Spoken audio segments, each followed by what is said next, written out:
नमस्कार, स्वागत है आप सभी का बड़ी खबर में। और दिन की 4 बड़ी खबरें लेकर मैं आपके सामने हाजिर हूं ज्योति। बड़ी खबर में सबसे पहली खबर अंबाला से है, जहां सीएम नायब सिंह सैनी लोकसभा चुनाव के नतीजों के बाद अब पूरी तरह से एक्शन मोड में नजर आ रहे हैं। दूसरी खबर चंडीगढ़ से है, जहां कांग्रेस ने अब विधानसभा चुनाव की तैयारियां शुरू कर दी हैं। वहीं इसी कड़ी में कांग्रेस कार्यकर्ता सम्मेलन की शुरुआत करने जा रही है। और तीसरी खबर फरीदाबाद से है, जहां एक मासूम का अपहरण कर उससे मौत के घाट उतार दिया गया। और चौथी खबर सोनीपत से है, जहां आगामी मानसून को लेकर के प्रशासन ने तैयारियां शुरू कर दी हैं। तो चारों बड़ी खबरें और तस्वीरें आपकी टीवी स्क्रीन पर, जहां पर पहली खबर सीएम नायब सिंह सैनी से जुड़ी हुई है, जहां पर विपक्ष पर जमकर हमला बोलते हुए वो नजर आए। और दूसरी खबर विधानसभा चुनाव की तैयारियों को लेकर के है। दरअसल कांग्रेस पार्टी जो है विधानसभा चुनाव की तैयारी में जुट गई है और लगातार कार्यकर्ता सम्मेलन होने हैं उसके, तो उसी को लेकर ये जानकारी है। तीसरी खबर मासूम की हत्या कर दी गई अपहरण करने के बाद से, जिसके बाद से परिजनों में कोहराम मचा हुआ है। बताया जा रहा है कि पैसों के लालच का मामला था, जिसके चलते दोस्त ने ही अपने दोस्त के बेटे की हत्या कर दी। वहीं चौथी खबर मानसून की तैयारी को लेकर के है। और शुरुआत करेंगे पहली खबर के साथ। लोकसभा चुनाव में 5 सीटें हारने के बाद से प्रदेश में मुख्यमंत्री नायब सिंह सैनी पूरी तरह से एक्शन मोड में नजर आ रहे हैं। इसी को लेकर के सीएम सैनी अंबाला में कार्यकर्ताओं की बैठक लेने पहुंचे, जहां उन्होंने विपक्ष पर जमकर भड़ास निकाली। और सीएम नायब सिंह सैनी ने कहा कि बीजेपी घर घर जाकर कांग्रेस के झूठ का पर्दाफाश करेगी। जो फॉर्म कांग्रेस ने भरवाए थे उसके मुताबिक अब 8,500 रुपये लोगों को दें। और इसी के साथ ही सीएम सैनी ने कहा कि कांग्रेस झूठ की नींव पर खड़ी हुई है और आने वाले चुनाव में इनका सूपड़ा साफ होगा और कांग्रेस कहीं नजर नहीं आएगी। और इसी दौरान आपको यह भी बता दें कि सीएम ने कांग्रेस के जो अध्यक्ष हैं मल्लिकार्जुन खड़गे, उनके बयान और जल संकट को लेकर दिल्ली के आरोपों पर भी प्रतिक्रिया दी। देखिए, आने वाले समय के अंदर विधानसभा के हरियाणा के चुनाव हैं। भारतीय जनता पार्टी कांग्रेस के उस झूठ को घर घर जाकर के पर्दाफाश करने का काम करेगी। जो कांग्रेस ने झूठ के ऊपर अपनी नींव को खड़ा करने की कोशिश की है, लोगों के बीच में झूठ बोल करके और भ्रम फैला करके कि संविधान खत्म हो जाएगा, आरक्षण खत्म हो जाएगा। कांग्रेस ने आज तक देश प्रदेश के लोगों के हित के लिए कोई भी ऐसी योजना नहीं लेकर के जिसको उनको लाभ मिले।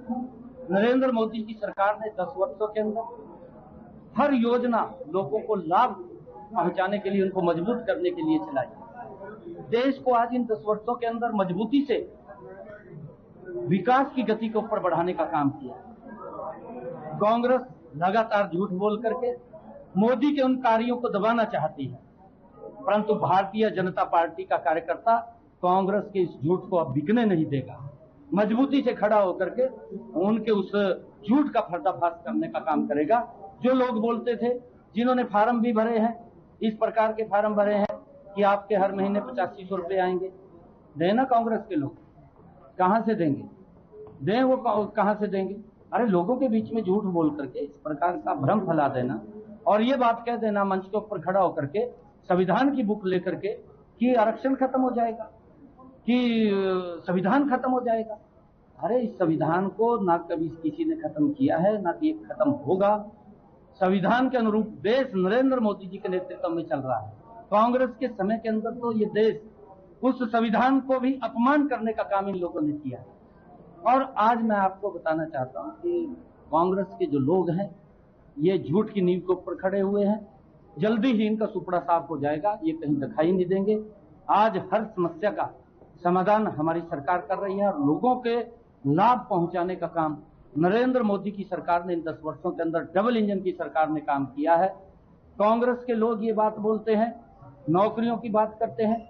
मैं बार बार इस बात को लेकर के बोलता हूं कि भूपेंद्र सिंह हुड्डा इस बात को बताए कि मेरी 10 वर्ष तक सरकार रही है, कितने युवाओं को रोजगार दिया है, किस आधार के ऊपर दिया है। कांग्रेस के नेता भी मंचों के ऊपर बताएं, परंतु हमारी सरकार ने बिना पर्ची बिना खर्ची के युवाओं को रोजगार देकर के उनको सम्मान देने का काम किया। देखिए, जिन लोगों की सीटें ही मात्र 100 तक भी आंकड़ा नहीं पहुंच पाया, 3 डिजिट में भी जिनका आंकड़ा नहीं पहुंच पाया, वो लोग इस प्रकार की बातें कर रहे हैं।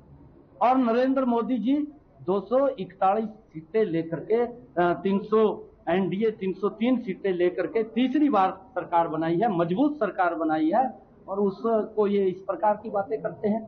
कांग्रेस बौखला चुकी है, कांग्रेस के पास कहने के लिए कुछ नहीं है, कांग्रेस के पास सिर्फ झूठ फैलाने के लिए है और कुछ नहीं है। इस बात को हमारा कार्यकर्ता मजबूती से इनका पर्दाफाश दलित समाज के अंदर भी जाकर के, ऐसी समाज के अंदर भी जाकर के इनके झूठ का पर्दाफाश करने का काम करेगा। जो मोदी जी ने काम करे हैं उसका बताने का काम करेगा। देखिए, बड़े मैंडेट के साथ तीसरी बार भारतीय जनता पार्टी सरकार बना रही है, बहुत बड़े मैंडेट के साथ, और कांग्रेस कहीं दिखाई नहीं देगी। कांग्रेस के जो पाप हैं, कांग्रेस की जो भ्रष्टाचारी नीतियां हैं, लोग उनको जानते हैं। कांग्रेस के समय के अंदर एक गैस का सिलेंडर 3 दिन में मिलता था, लाइन में खड़ा रहना पड़ता था, बिजली नहीं आती थी, इस प्रकार की स्थिति थी। परंतु आज 24 घंटे भी बिजली देने का काम हमारी सरकार कर रही है। बहुत सारी ऐसी लगातार योजनाएं। आज गरीब लोगों को जो गलतियां कांग्रेस ने की थी, कांग्रेस ने खाली गरीब लोगों को एक प्लाट दे दिया कि ये प्लाट है, ना कोई रजिस्ट्री दी, ना कोई उनकी कब्जा दिया, ना कोई पोजीशन आई उसकी, लोगों को उनके हालात के ऊपर छोड़ दिए। परंतु हमने आकर के उसका कब्जा भी देने का काम किया, उसकी रजिस्ट्री भी देने की काम की है, और हमने कहा है कि अगर किसी गांव के अंदर पंचायत की भूमि नहीं है, उन लोगों को 1-1 लाख रुपया दे करके वो अपना प्लाट ले सके, उसकी व्यवस्था भी है। देखिए, वो झूठ बोलते हैं, वो सारा का सारा घमंडिया गठबंधन के लोग झूठ फैलाने का काम करते हैं। पिछली बार भी वो कोर्ट के अंदर गए थे, कोर्ट के अंदर उन्होंने अपने मुंह की खानी पड़ी, और अब भी कभी तो वो बोलते हैं कि भाई हमें आप पानी दे दें। हम जितना पानी कोर्ट ने हमें कहा था, जितना हमारा एग्रीमेंट के अंदर हुआ था, उससे सोया पानी देने का काम दिल्ली को कर रहे हैं। परंतु दिल्ली के जो नेता हैं अपनी सस्ती राजनीति चमकाने के लिए लोगों को गुमराह कर रहे हैं। उन्होंने कोई भी ऐसा कदम 10 वर्षों के अंदर नहीं उठाया जिससे इस समस्या से हम निपट सके। उनके ना तो वहां पर जो पानी इकट्ठा करने का उनकी सफाई है, ना डिस्ट्रीब्यूशन का ठीक है, वो तो खाली वाहवाही लूटने का काम करते हैं। परंतु उनकी व्यवस्था के लिए कोई काम नहीं उन्होंने किया है, ना कोई काम किया है। वो उनकी व्यवस्था के लिए काम करें, लोगों को दिखाएं कि जितना पानी हमारे पास भी जितना पानी है उसी के अंदर काम चला रहे हैं, वो भी उसी पानी के अंदर इतना पानी पर्याप्त दिल्ली को दिया जा रहा है, परंतु उनका डिस्ट्रीब्यूशन का सिस्टम ठीक नहीं है। वो अपने सिस्टम को ठीक करें। तो सीएम नायब सैनी को सुन रहे थे आप। चलिए खबरों में आगे बढ़ते हैं। और हरियाणा में अब विधानसभा चुनाव होने वाले हैं, जिसके लिए प्रशासन के साथ साथ पार्टियां भी पूरी तैयारियां शुरू कर चुकी हैं, और इसी कड़ी में कांग्रेस भी चुनाव तैयारियों में जुट गई है। कांग्रेस 16 जून से प्रदेश भर में कार्यकर्ता सम्मेलन का आयोजन करने जा रही है, जिसकी शुरुआत कांग्रेस करनाल और कुरुक्षेत्र से करेगी। 21 जून को सोनीपत और पानीपत में कांग्रेस कार्यकर्ता सम्मेलन होगा, और इसी तरह जो है अलग अलग क्षेत्रों में 14 जुलाई तक ये कार्यकर्ता सम्मेलन उनका चलने वाला है, यानी ये आयोजित किया जाएगा। वहीं आपको ये बता दें कि कार्यकर्ता सम्मेलन में नेता प्रतिपक्ष भूपेंद्र सिंह हुड्डा, कांग्रेस प्रदेश अध्यक्ष उदय भान समेत कांग्रेस के तमाम वरिष्ठ नेता और कार्यकर्ता शामिल होंगे, जिनमें जो है वरिष्ठ नेता कार्यकर्ताओं में चुनाव को लेकर के यहां पर जोश भरने का काम करेंगे। तो बड़ी खबर एक तरीके से आपको बता रहे हैं, जहां पर क्योंकि हरियाणा में विधानसभा चुनाव होने वाले हैं आने वाले 2-3 महीनों में, और इसको लेकर के अब प्रशासन के साथ साथ खासतौर पर पार्टियां जुट गई हैं प्रचार प्रसार में। और इसी को लेकर के बात अगर कांग्रेस की करते हैं तो उनका कार्यकर्ता सम्मेलन होना है, लंबा ये कार्यकर्ता सम्मेलन चलेगा, उसको लेकर के तमाम तैयारियां यहां पर की जा रही हैं। बताया जा रहा है कि 16 जून से लेकर के ये कार्यकर्ता सम्मेलन होगा और जुलाई तक ये खिंचने वाला है।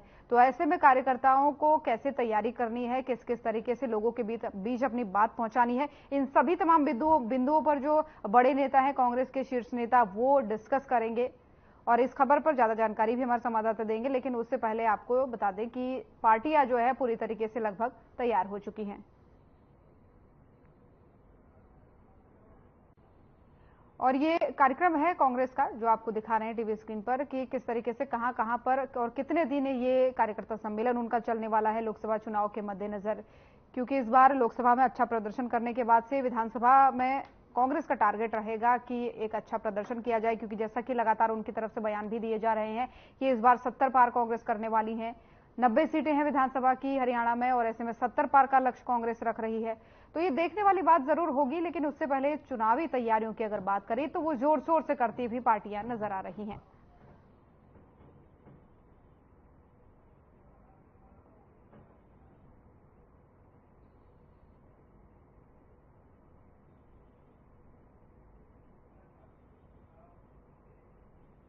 और इसी खबर पर ज्यादा जानकारी के साथ हमारे संवाददाता ओपी शर्मा चंडीगढ़ से लाइव हमारे साथ जुड़ चुके हैं। ओपी, चुनाव के मद्देनजर ये जो कार्यक्रम होना है कांग्रेस का कार्यकर्ता सम्मेलन, इसमें क्या कुछ होने वाला है, कितना लंबा ये प्रोग्राम चलेगा, चुनाव को लेकर क्या रणनीति इसमें बनेगी? देखिए ज्योति, अगर मैं इस कार्यक्रम की बात बताऊं तो जो सोमवार को चंडीगढ़ में हरियाणा कांग्रेस विधायक दल की जो बैठक हुई थी, इस बैठक में इस प्रोग्राम की जो घोषणा की गई थी और आज इसका एक शेड्यूल जारी कर दिया गया। खुद हरियाणा कांग्रेस के प्रदेश अध्यक्ष उदय भान ने इसकी जो घोषणा की थी और 15 तारीख को ये करनाल और कुरुक्षेत्र से होगा। आमतौर पर ज्यादातर जितने प्रोग्राम है एक दिन में 2 प्रोग्राम बनाए जाएंगे, संबंधित जिले को उसी दिन कवर किया जाएगा ताकि जल्द से जल्द ज्यादा से ज्यादा जिलों को जो कहीं ना कहीं कवर किया जा सके। तो ये कांग्रेस के मन थे। दूसरा यह कि पिछले लोकसभा जो चुनाव हुए थे उसमें हरियाणा में कांग्रेस को 5 सीटें मिली, जबकि 2019 में जो है उसका खाता नहीं खुला था। वहीं 2014 की बात करें तो मात्र एक रोहतक सीट उनके हिस्से आई थी। तो ऐसे में और साल 2014 से ही हरियाणा के अंदर कांग्रेस जो सत्ता से बाहर है, तो कहीं ना कहीं कांग्रेस को लगता है कि शायद लोकसभा चुनाव में जो उनको 5 सीटें मिली हैं और जो उनका मत प्रतिशत भारतीय जनता पार्टी से ज्यादा आया है, तो उससे वो कहीं ना कहीं लवरेज है और उसी माहौल को कहीं ना कहीं भुनाने में लगे हुए। तो इसी कड़ी के चलते जो कांग्रेस है उसने सबसे पहले अपने जिला स्तर पर कार्यकर्ता सम्मेलन का जो है वो आयोजन किया है और 15 तारीख से कार्यकर्ता सम्मेलन जो एक तरह से शुरू हो जाएंगे। और उसके बाद जो है वो खुद जो बीजेपी कांग्रेस के जो प्रदेश अध्यक्ष उदय भान सिंह है, उन्होंने कहा था कि जैसे ही हमारे जो जिला स्तर के कार्यकर्ता सम्मेलन खत्म होंगे और उसके बाद जो है हल्का स्तर के ऊपर भी जो है इस तरह के कार्यक्रम या किसी रैली टाइप में कुछ ऐसे कार्यक्रम का जो है वो सिलसिला भी जो है शुरू किया जाएगा। बहरहाल कांग्रेस में जो एक अपने जिला स्तरीय कार्यक्रम जो कार्यक्रम है उनकी जो घोषणा जरूर कर दी है और बहरहाल देखते हैं कि किस तरह का नतीजा इनमें सामने आता है। क्योंकि अगर हम परसों की बात करें तो कुमारी शैलजा का एक कार्यक्रम टोहाना में था, तो वहां पर विभिन्न नेताओं के जो समर्थक थे उनके बीच में काफी जो है हाथापाई होने की खबर है। और इस दौरान कुमारी शैलजा जिस कमरे में प्रेस कॉन्फ्रेंस कर रही थी उसका शीशा तक भी जो है वो तोड़ दिया गया था कार्यकर्ताओं के साथ। तो देखना है कि अब कांग्रेस जो ये कार्यकर्ता सम्मेलन चला रही है उसके नतीजे क्या निकलते हैं। बिल्कुल निश्चित तौर पर देखना होगा। और जिस प्रोग्राम की बात आप कर रहे थे जहां पर वो प्रेस कॉन्फ्रेंस कर रही थी, काफी हाथापाई वहां पर देखी गई, तो इसके बाद लगातार कहा जा रहा था कि टिकट बंटवारे को लेकर के जो गुटबाजी हुई थी, जो असंतोष कार्यकर्ताओं में था, वो अभी भी बरकरार है, जो साफ तौर पर अब देखने को मिल रहा है। और इसी के उत्तर में उदय भान ने भी ये कहा था, जो प्रदेश अध्यक्ष हैं कांग्रेस के, उन्होंने भी ये कहा था कि अगर आपको नाराजगी व्यक्त करनी है टिकट बंटवारे को लेकर के तो आप शांति में अकेले में कहिए। इस तरीके से सार्वजनिक मंचों से ये कहीं ना कहीं पार्टी की छवि को धूमिल करता है। लेकिन बात अगर आने वाले चुनाव की करें तो कितना कांग्रेस को काम करना पड़ेगा इस तरीके की चीजों को लेकर के, जो बार बार गुटबाजी की खबरें आती है, कार्यकर्ताओं के असंतोष की खबरें आती है, आपसी सामंजस्य नहीं बैठ पाता, तो इन पर कितना काम करने की जरूरत है, तभी जाकर के चुनाव में कुछ हो पाएगा? देखिए ज्योति, अगर मैं उदय भान के जो बयान दिया था कि पार्टी प्लेटफॉर्म पर बात करें, तो एक बात तो तय है कि शायद कांग्रेस के प्लेटफॉर्म के ऊपर कार्यकर्ताओं की बात नहीं सुनी जाती। अगर कांग्रेस के प्लेटफॉर्म पर अगर कार्यकर्ताओं की बातें अगर सुनी जाती शायद हंगामा जो है नहीं होता। दूसरा ये कि कांग्रेस के कार्यकर्ताओं का जो नाराजगी है वो कैसे दूर होगी वो तो कांग्रेस जाने, लेकिन कांग्रेस के अंदर आज कुछ ऐसे घटक बने हुए हैं और जो आपस में जो है काफी जो है वो एक दूसरे के खिलाफ रहते हैं। अगर मैं कांग्रेस के गुटों की बात करूं तो कुमारी शैलजा है जिनके साथ रणदीप सिंह सुरजेवाला, किरण चौधरी, अब चौधरी वीरेंद्र सिंह का भी नाम उनके साथ जुड़ गया। वही भूपेंद्र सिंह हुड्डा है, उनके पक्ष में हालांकि विधायक ज्यादा है, लेकिन एसआर के ग्रुप भी है, समय समय के ऊपर कहीं ना कहीं जो है भूपेंद्र सिंह हुड्डा के गुट के ऊपर एक चोट करता रहता है। भले ही इस बार जितनी भी 9 सीटें उसमें जो हरियाणा में कांग्रेस ने बांटी थी उसमें से अगर 8 की बात करें तो वो जो है वो भूपेंद्र सिंह हुड्डा के कहने के आधार पर जो नाम उन्होंने भेजे थे उन्हीं के आधार पर वो दी गई है। लेकिन 7 सीट फिर भी कुमारी शैलजा को मिली। तो ठीक है कि आज के दिन लेकिन इससे ये तो कहा जा सकता है ओपी कि ये जो असंतोष दिख रहा है इसको जब तक पार्टी शांत नहीं करेगी तो इस तरीके की खबरें बार बार पब्लिक डोमेन में आती रहेंगी। इस पर भी ध्यान देना चाहिए। फिलहाल बहुत बहुत धन्यवाद आपका तमाम सारी जानकारियों के लिए। तो चलिए रुक करेंगे अगली खबर का। फरीदाबाद के सेक्टर 62 हाउसिंग बोर्ड कॉलोनी में 13 साल के बच्चे का अपहरण करके उसकी हत्या करने का मामला सामने आया है। बच्चे का शव मिलने के बाद से परिजनों ने थाने में पहुंचकर जमकर हंगामा किया और साथ ही पुलिस पर लापरवाही के आरोप भी लगाए हैं। और बताया जा रहा है कि कर्ज में डूबे एक युवक ने पैसे के लालच में अपने ही दोस्त के बेटे को मौत के घाट उतार दिया। मामला सामने आया कि आरोपी ने बच्चे का अपहरण कर उसे ज्यादा मात्रा में नशीला पदार्थ खिला दिया था, जिसकी वजह से उस बच्चे की जान चली गई।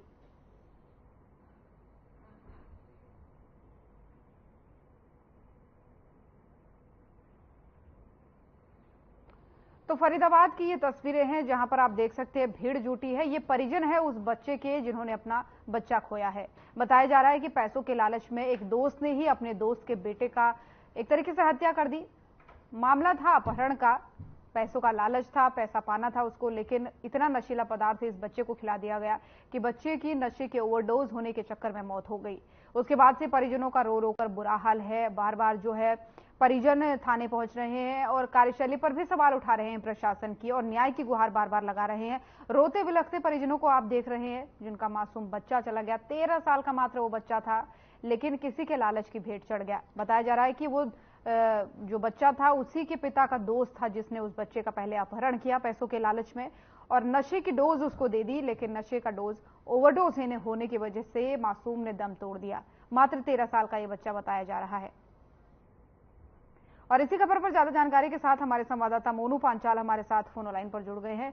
मोनू, क्या था मामला? क्योंकि पैसे का लालच उस छोटे से मासूम बच्चे की जान ले गया। बताया जा रहा है कि उसी के पिता का दोस्त था ये। ज्योति, देखिए जिस तरीके से जो कहीं ना कहीं जो मृतक जो बच्चा था उसके पिता का दोस्त ही जो है वो कातिल निकला। जिस तरीके से देखा जाए तो कहीं ना कहीं जो है ये सेक्टर 62 में जो है जो एक आपस में रहते हैं, कहीं ना कहीं पड़ोसी है। पड़ोसी के चलते कहीं ना कहीं दोनों में जो है वो गहरी दोस्ती थी और गहरी दोस्ती के चलते घर आना जाना था।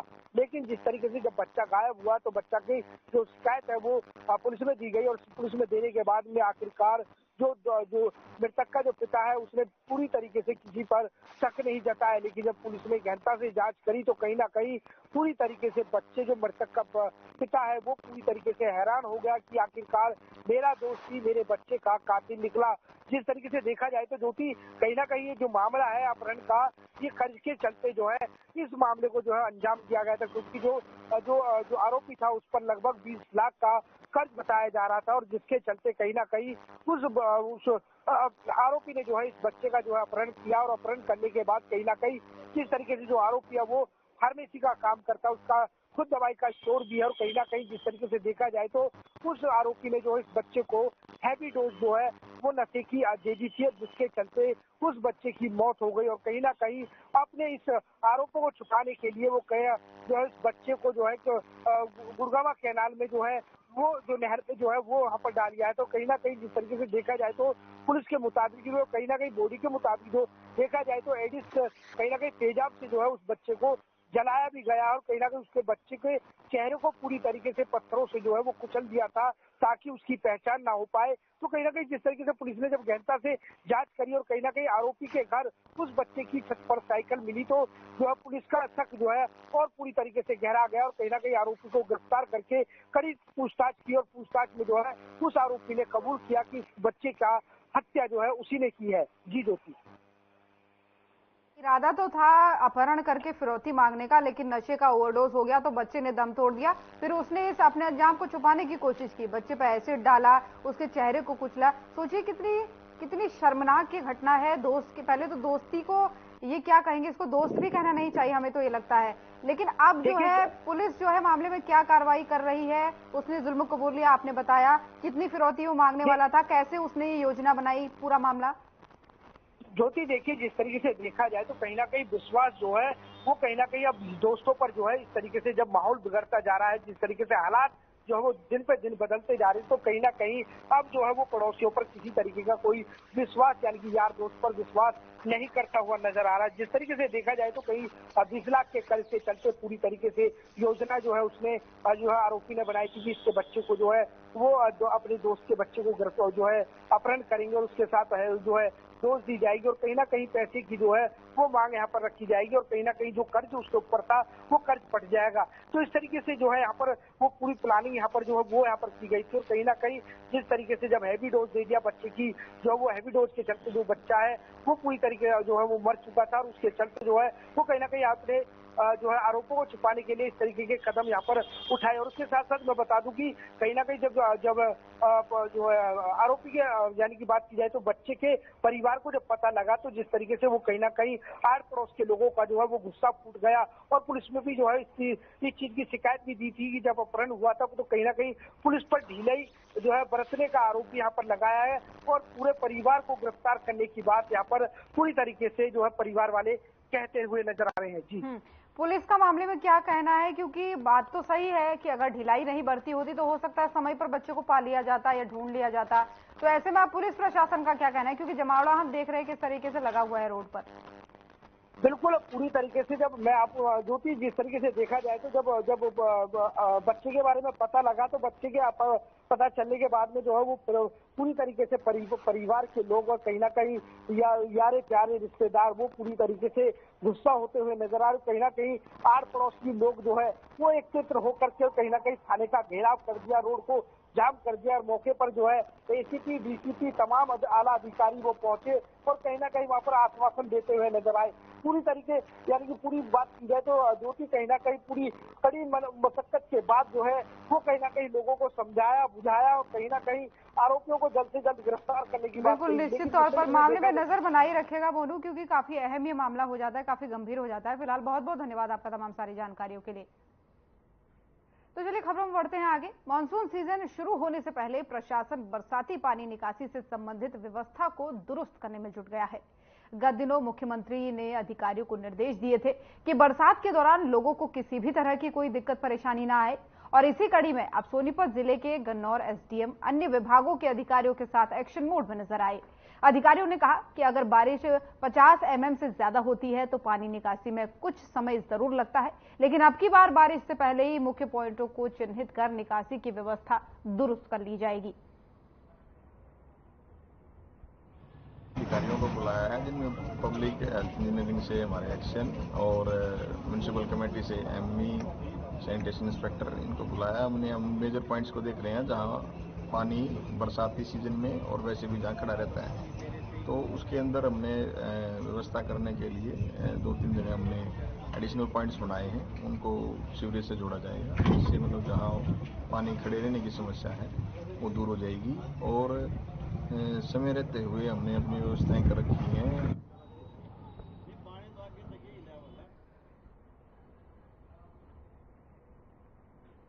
तो बड़ी खबरें देख रहे थे आप। बुलेटिन में फिलहाल इतना ही। नमस्कार।